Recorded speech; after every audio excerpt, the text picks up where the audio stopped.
Result आ गया है, percentile भी आ चुकी है।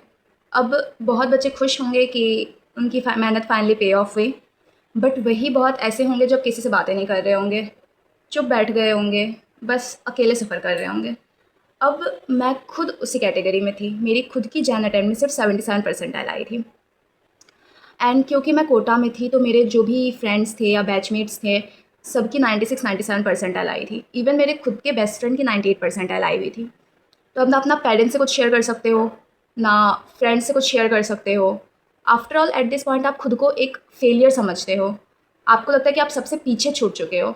एंड इतनी लो परसेंटाइल के साथ जेई मेंस में अच्छी परसेंटाइल स्कोर करना वो रियलिस्टिक नहीं लगता। लगता नहीं है कि इतना बड़ा जंप पॉसिबल होगा। पर आप खुद से सिर्फ एक सवाल पूछो कि क्या यही आपकी डिज़र्विंग परसेंटाइल थी? आपकी मैक्सिमम पोटेंशियल यही थी?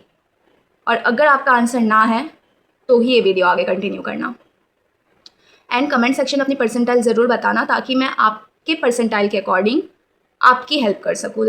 आप जिस सिचुएशन में हो मैं आपकी सिचुएशन को एनालाइज कर सकूँ एंड उसी के हिसाब से मोस्ट एक्यूरेटली आपको एडवाइस दे सकूँ। अब अगर आप सच में अपने अप्रैल अटेम्प्ट में कुछ अच्छा करना चाहते हो तो ये 3 चीज़ें याद कर लो। सबसे पहली, किसी की बात नहीं सुननी है। किसके कितने परसेंटाइल आए, कितने मार्क्स आए, कौन सी कॉलेज मिली है, क्या हो रहा है, कुछ नहीं सुनना है। बस अपने ऊपर ध्यान देना है। किसी को सुन के अपने आप को टूटने नहीं देना है। Secondly, continuity. अब कंटिन्यूटी मेंटेन करनी पड़ेगी। अब कोई ब्रेक्स अलाउड नहीं है।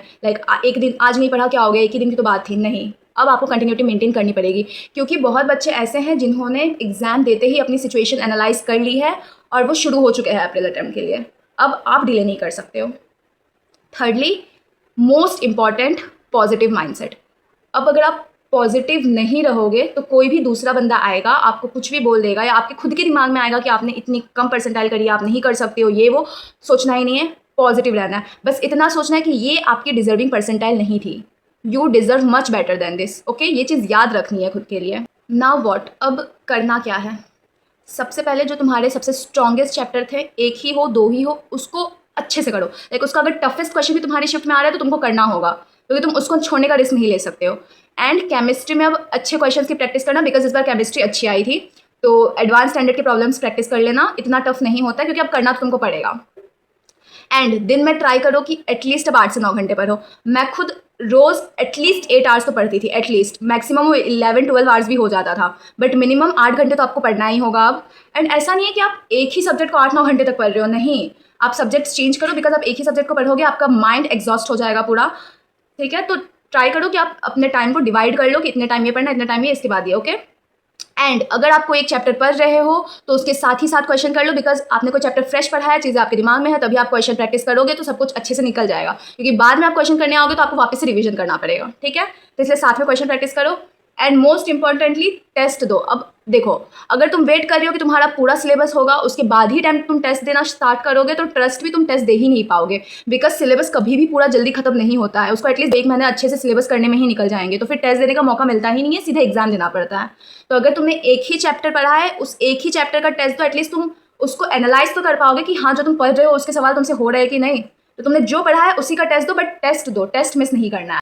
बाकी मैंने ऑलरेडी एक डिटेल स्ट्रेटेजी वीडियो अपलोड कर रखी है फॉर अप्रैल अटेम्प्ट। एंड अगर आपको तब भी कुछ डाउट्स है, आपसे नहीं हो पा रहा है, तो यू कैन से मी, मैं एक प्रॉपर शेड्यूल वीडियो भी अपलोड कर दूंगी। क्या एक परफेक्ट शेड्यूल होना चाहिए आपके लिए लास्ट 1 मंथ के लिए, जो मैं खुद फॉलो करती थी। और तुम्हारे पास कोई काम तो है नहीं, ऐसा नहीं है कि तुमको जॉब करना है या बिजनेस करना है तो तुम पढ़ नहीं सकते हो। तुम पूरे दिन करोगे क्या? मज़े तुम आराम से अप्रैल अटेम्प्ट के बाद कर लेना। अभी बस पढ़ो, दिन में 8-9 घंटे पढ़ो, क्वेश्चंस करो, चैप्टर्स, नए नए चैप्टर्स पढ़ो, बट टेस्ट साथ ही साथ देते जाओ क्योंकि अभी नहीं दोगे तो फिर बाद में नहीं दे पाओगे, तो फिर एनालिसिस करने का भी मौका नहीं मिलेगा। ठीक है, अगर अप्रैल अटेम्प्ट में अच्छा करना चाहते हो तो मेंटली स्ट्रांग बनो।